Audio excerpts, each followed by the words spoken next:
Hi, this is James White, Director of the Stephenson Cardiac Imaging Center at the Libin Cardiovascular Institute. Today I'm going to provide a brief overview of the center and the academic work that we're currently performing.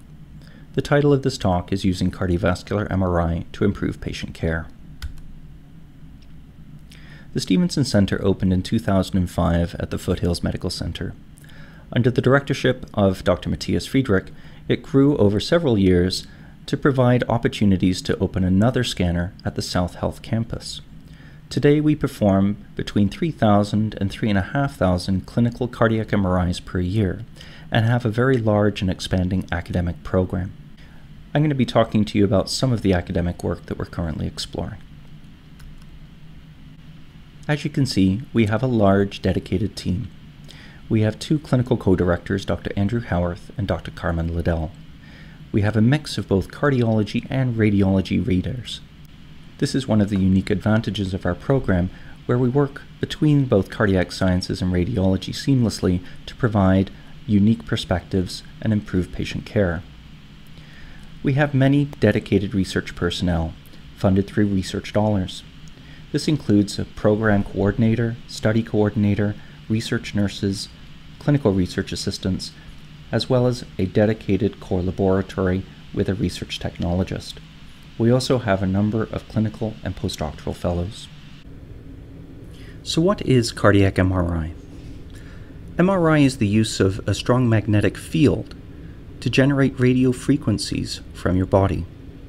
This is done without any radiation.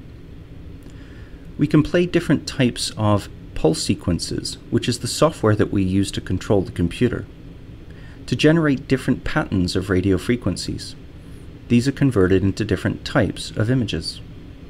On the screen here, you can see a selection of different types of cardiac images obtained using different types of pulse sequences. In the top left-hand corner, you can see that we've injected contrast and it's flowing through the heart. The heart has been cut in the middle to show the two chambers, the left and the right ventricle. You will see that there's an area of black that appears in the mid portion of the heart. This is a lack of blood flow, indicating a blockage of one of the coronary arteries. We can also see different types of injury to the heart muscle. For example, we can see increased tissue water, which indicates inflammation. We can see the presence of fat in the heart muscle, and we can also see the presence of scar in the heart muscle. This last image is a very important one, as it's one of the most powerful techniques that we have with MRI to detect injury to the heart muscle. We also have ways of looking at the heart in 3 dimensions. This is a coronary MRA, meaning that it's a picture of the coronary arteries. But we've also overlaid scar, so you can see a white stripe on the bottom part of this heart that indicates where the damage has occurred. Using these different types of MRI pulse sequences, we're able to have a very versatile assessment of your heart, much more so than with other imaging techniques.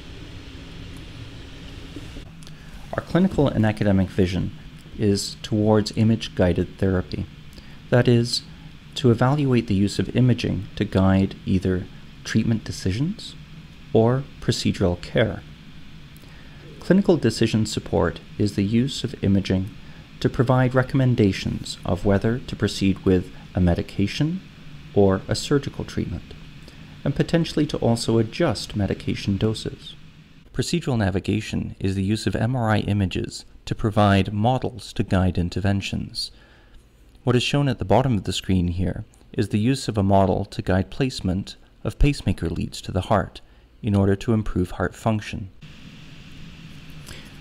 One of the areas we have decided to focus on is sudden cardiac arrest. The reason that we've decided to do this is that it claims more lives each year than AIDS, breast cancer, lung cancer, and stroke combined. In fact, in North America, it totals about 500,000 patients per year that die suddenly. Even if we include non-medical conditions such as assault with firearms, house fires, and motor vehicle accidents, sudden cardiac arrest is still the #1 killer in North America. So how can MRI potentially identify those people at risk of sudden cardiac arrest? This is relevant as we do have effective treatments for protecting these people, such as the use of an implantable cardiac defibrillator, which is essentially a pacemaker device that acts as an onboard paramedic, shocking you out of life-threatening heart rhythms. On the right-hand side of the screen, you'll see some examples from this large study that we performed in patients with heart disease. We were looking to see what types of patterns of scar we could find in their heart. We found that there was one pattern of scar, which is indicated by the arrows, that is called a mid-wall striae or stripe, that tends to occur in hearts that are failing. Approximately 1/3 of patients with heart failure may show this sign. If you look at their survival over time, which is the curve to the left, you will see that patients that have this sign have a much worse survival over time than patients that don't. In fact, they are 2.5 times more likely to have sudden cardiac arrest or be saved by an implantable cardiac defibrillator. There are also other heart conditions that can be looked at with MRI. Hypertrophic cardiomyopathy is a very common genetic disease of the heart, occurring in about 1 in 500 people. This leads to the heart muscle being laid down in a very disorganized fashion, as shown on the left. Normally this heart muscle is laid down like bricks in a wall. However, you can see here that it is very disorganized, something that we call disarray. Over time, this leads to fibrosis or scarring of the heart muscle, as shown on the right. Recently, we published the largest study to date looking at heart muscle thickening, function, scarring, and perfusion in patients with hypertrophic cardiomyopathy. On the left-hand side of the screen is the heart of an 18-year-old girl. It is abnormally thick.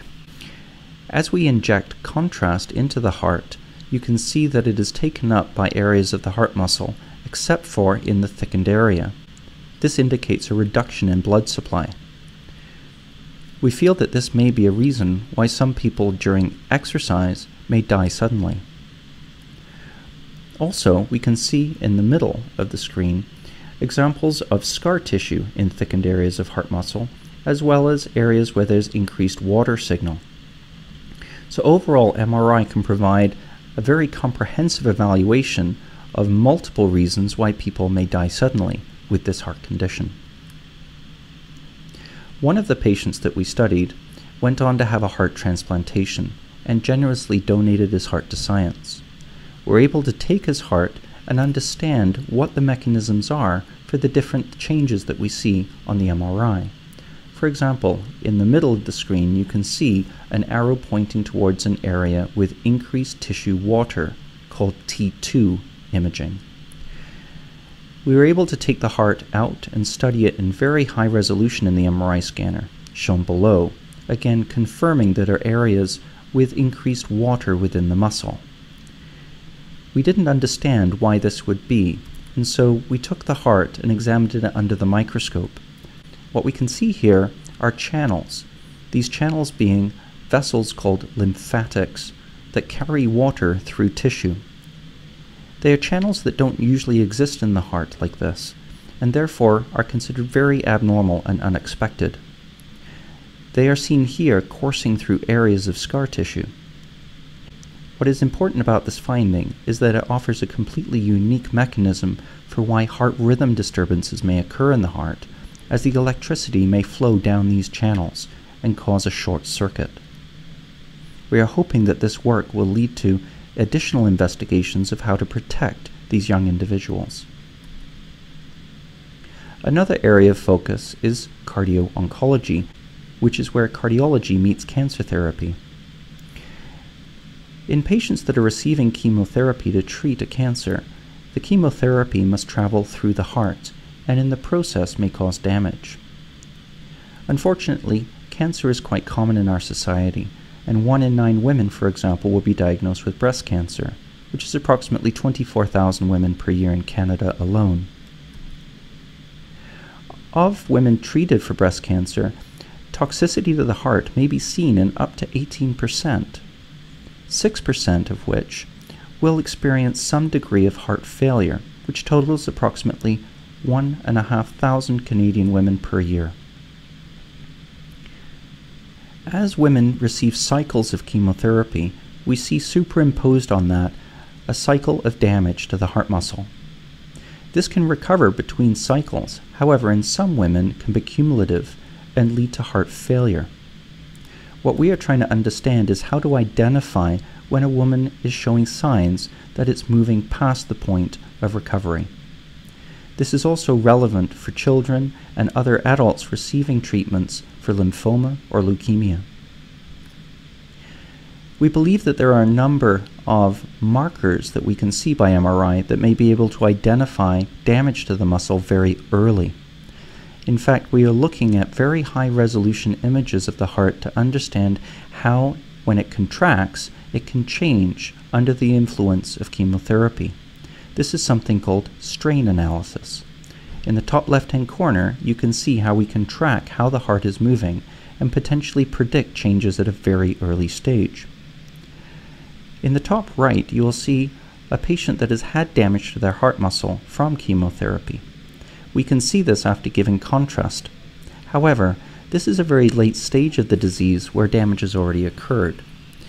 At the bottom of the screen, you will see a new technique called T1 mapping, where we may be able to identify this type of injury very early. We are working with partners in Edmonton to be able to explore this in this population. As part of our larger strategy towards understanding disease across different types of cardiovascular populations, we have launched what is called CIROC, the Cardiac Imaging Registry of Calgary, a registry that we hope to take nationwide. Currently, we are recruiting 10,000 patients. These patients will have different types of cardiovascular disease, and we will be tracking how they entered the medical system, why an MRI or echocardiogram was ordered, and what the impact of that imaging study was on their care. Ultimately, we want to follow patients over a 10-year period to understand how we impacted on their management and improved their outcomes. So we have talked about clinical decision support and some of the initiatives that we are looking towards to improve how we can assist physicians in making decisions regarding their patients. However, once we have already decided what needs to be done, how can MRI assist in how we deliver that? We get many types of images when we perform MRI in multiple different angles. We can combine these in unique ways to provide models of the heart. So for example, in the top left, we have beating heart images that we obtain down through the heart, and we also obtain scar imaging, such as what is shown in the middle. On the far right is a reconstructed three-dimensional image of the heart spinning with a scar, in this case from a heart attack, shown very clearly. We can use advanced software to create sophisticated three-dimensional models that can be used during a procedure to guide an intervention or treatment. An example of how we can use this is in patients with heart failure. Heart failure is where the heart is too weak to meet the needs of the body and affects approximately 500,000 Canadians. The mortality rate is unfortunately very high, but we have a new treatment that has been developed over the past decade called cardiac resynchronization therapy. This is the use of a pacemaker to improve how the heart is functioning. You will see that this patient's heart has the walls of the heart moving at different times. In fact, the septum of the heart, which is in the middle, pulls in first, followed by the lateral wall, which is to the right, pulling in much later. If these walls were to pull in at exactly the same time, the heart function may improve. This actually works in approximately 60% of people. That means, though, that 40% do not benefit. We used MRI in the MAP-IT-HF study to examine where these leads are being placed, and if they are placed on areas of scar tissue, how that affected outcomes. What was interesting is that if each of the leads were placed on scar, there was no response. However, if both leads landed on healthy tissue, we saw an 84% response rate. If one of the leads was on scar, we saw an intermediate response rate. Therefore, it made sense that guiding the pacemaker leads to areas without scar may improve outcomes. The trouble with this is that the typical way of performing these procedures is using X-ray guidance, as shown in the top right. You can see that we are only estimating where the heart is and guiding the leads to positions that we hope are going to be beneficial. We cannot see scar on these images. We obtained funding from the Heart and Stroke Foundation to explore how we could use three-dimensional modeling from MRI to guide where these leads are being placed. This study, performed in conjunction with Dr. Raymond Yee, shown in the bottom right-hand side, was a very successful way of examining how MRI modeling can improve patient care. In 90% of cases, we were able to place the leads into a targeted area free of scar, and we realized a 40% increase in the response rate. This work led to another successful application to the Heart and Stroke Foundation to perform a multi-center clinical trial. However, prior to doing that trial, we needed a way to distribute these models over the internet to remote sites. We therefore developed a software that allows for interactive navigation of the heart using a simple web browser. The software is actually very similar to what is used by Google Maps. You can see that the clinician can interact with the model and put it in different positions, similar to those that are used by the X-ray camera. The different locations for the leads are indicated by the spheres. The spheres indicate where the optimal position for the lead should be. This study, called the Map It CRT study, is now running at 5 Canadian sites, with 2 more coming online. Our aim is to examine whether or not the use of these interactive models to guide lead placement will improve patient care and outcomes. So in summary, we've discussed how imaging can be used to not only provide a diagnosis to a patient, but also provide tools to a physician to improve patient care. This can be in the form of clinical decision support or procedural care. We hope that this will lead to altering therapeutic decisions, improving clinical outcomes, improving the success of procedures, and reducing healthcare expenditure. We receive support from a number of different agencies that we would like to give thanks to. We'd like to thank you for joining us for this. We'd like to thank you for watching this video, and if you have any additional questions, please do not hesitate to contact the Center.